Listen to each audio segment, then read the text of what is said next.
Hello, welcome to the 13th floor. I'm Marty Duda, and today we have Kane Strang with us, who's just gotten off the plane from Europe, about like 12 hours ago or something like that? About this time yesterday. About this time, so 24 hours. It's not too bad. Yeah. How are you acclimating? Yeah, it's not too bad. My brain thinks it's about 12 at night, but I'll come right. Right.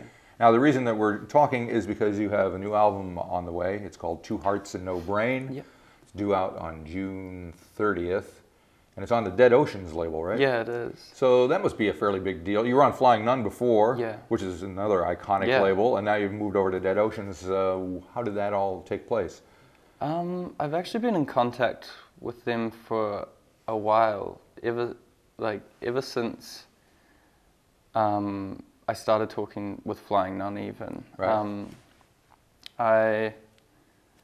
I sort of self-released my first album, and then around the time Flying Nun and Bada Bing re-released it, I signed a publishing deal with Secretly Canadian. Right. And yeah, so everything that happened with Dead Oceans just kind of came about because of that. Mm-hmm. And what does that mean for you quickly. as an artist based here in New Zealand to be affiliated with a label? I mean, it means everything to me to be given such an amazing opportunity, you know. I feel really lucky to be in this position. And I just want to make the most of it. Alrighty. So we mentioned that we'll start with the title of the album, and we'll kind of go through and talk about the making of it. Two Hearts and No Brain. Yeah.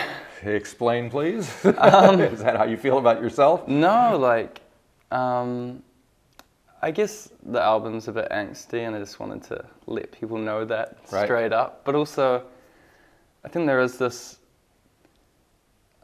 underlying kind of element of humor in the music that I think not everyone picks up on. It's sort of so over the top that it's funny, if you know what I mean, or so kind of pathetic or whatever, you know. So yeah, I guess that sentence just seemed to suit what I was going for, because it can be taken seriously, but it's also easy to take the piss out of, you know. Right. Like a lot of my friends will be like, oh, two hearts and no brain, eh? Right. Yeah. And so do you look at the songs that comprise the album as kind of connected in some way, or kind of have the same point of view?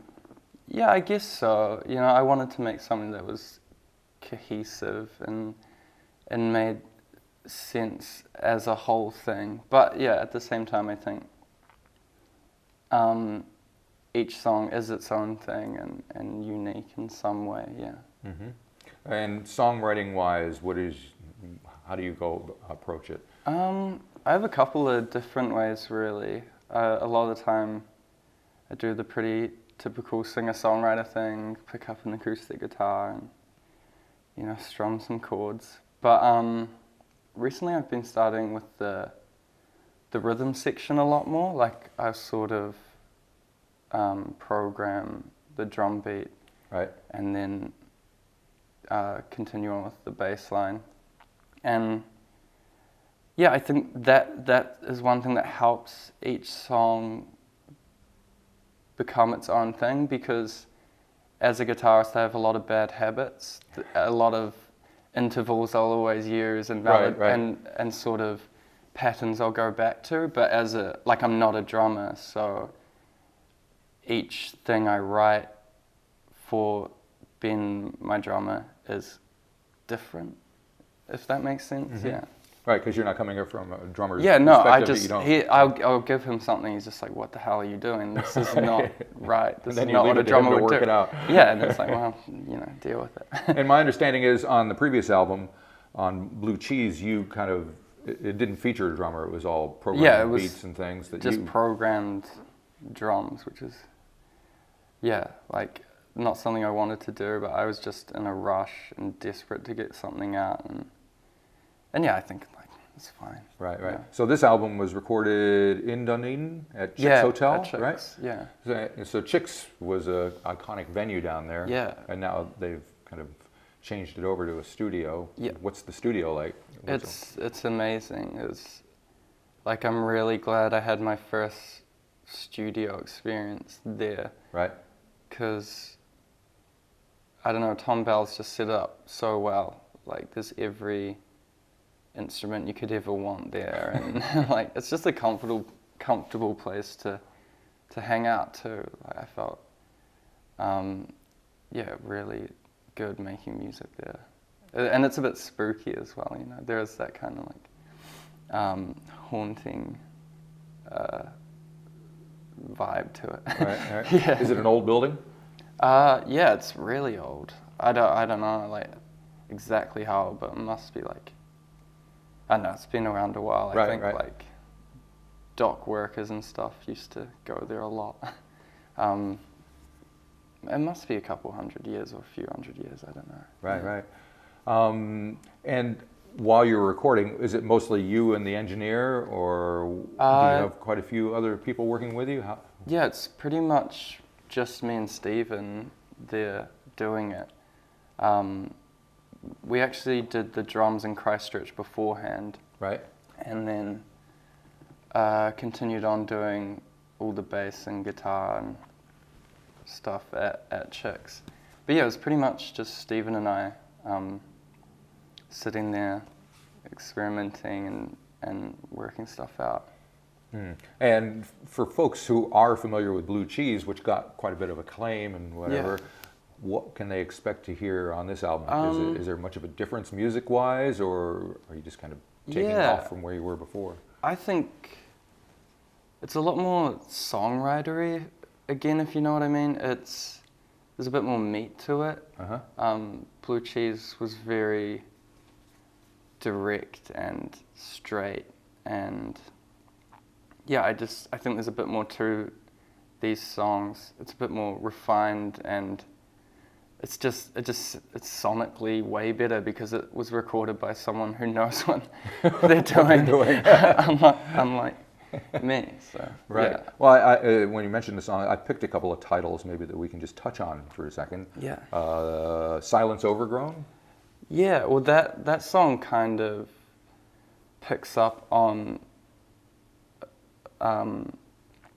or expands on some of the themes that were a big part of Blue Cheese, like isolation and things like that. Yeah. Alrighty. Not Quite. Not Quite's older song. Well, it's older for me and my band, and one we actually wrote together, which is cool. There's about 3 tracks that I collaborated with my band on, and that's one of them. It was probably, we've been together about 2 years now, and that was probably one of the first things. Who's in the band? The first things we worked on. So there's Ben Fielding, who plays the drums, and also drove us 7,000 miles around America. Nice one. Peter McCall, who's my flatmate, and Raz on bass, who, yeah, he's been a good friend of mine for a long time. We lived in Germany together after high school for about 9 months, and yeah. That must have been pretty cool. Yeah, it was cool. It was a great time. I actually just went back where we lived for the first time in about 4 years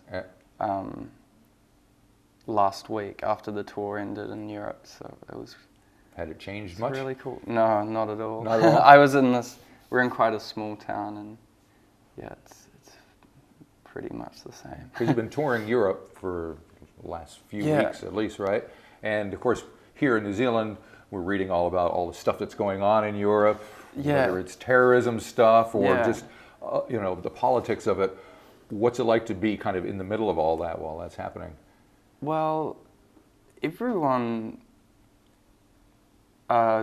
just keeps living, to be honest. Right. You don't. It was very different to America. I felt like in America people were a lot more on edge, and sort of maybe letting things like that affect their day-to-day life a lot more. Which is kind of ironic since not much really has happened there. But there is you could feel the fear a lot of the time. But in Europe, people, they just seem to keep going, and I really like that. It was cool. Nice. Because obviously it is a bit scary when we're playing gigs and stuff, and crazy things are happening. But yeah, it was nice that everyone just kept their head up and seemed to be supporting each other. Right. And talking about it. Yeah. Not just ignoring it. Right. Oh, so they were actually. So it's an actual thing that comes up in. Oh, definitely. Yeah. Especially, I mean, even some gigs. You know, we played in London, and I think that some guy there had been the tour manager at that show in Manchester. Right. And so it was close by. You know. Well, there's quite a contingent of other Kiwi artists over there these days. Yeah, definitely. Aldous has been over there, Phaser Days, Delaney Davidson. Yeah. I think you guys are all appeared at the Great Escape Fest, is that right? Yeah, so Delaney opened for us at our London show. Right. Which was it was a really cool gig. And yeah, we saw Aldous play at the Great Escape. Yeah, I never caught up with the Phaser Days guys. No? We were constantly just missing each other the whole time. Right. Like I would always see that they'd been there where we were playing the day before, or they were gonna be there the day after. So that kind of sucked. But. Right. And is there a feeling that there's kind of a New Zealand movement happening? It seems like everybody is over there all the time. Yeah. I don't know, because... And then we just had Aldous and Lord on Lady Jewels together as well. Amazing.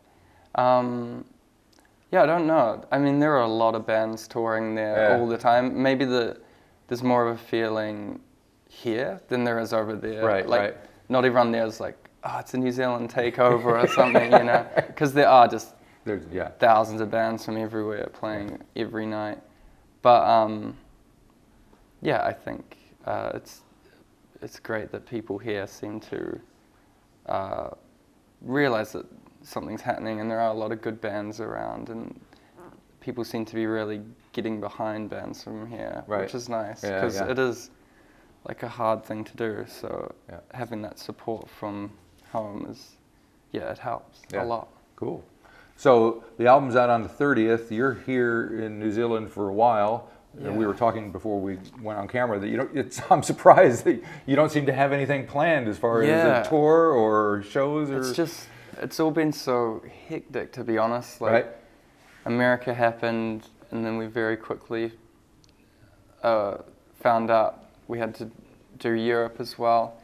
So we sorted that out, and now I'm back here with no sort of New Zealand tour planned around the album or anything, but it's something that I will work out, and it's luckily planning that's a lot easier than planning an American or a European tour, you know. So it shouldn't take too long to get things together. No. Once you get yourself situated. Yeah, that's it. I think I just need to get back to Dunedin and sort of process things a bit, and then I'll start thinking about the rest of the year. Cool. Well, maybe when you get on the road and get your band back together, you can come back here and do a little session. I'd love that. That'd be great. Yeah, cool. Definitely. Well, good luck with the record. Cool. Thank you. It's going to be out in a few weeks, and finally, it'll all be happening. Yeah. We will go again. All right. Good luck with it. Cool. Thank you.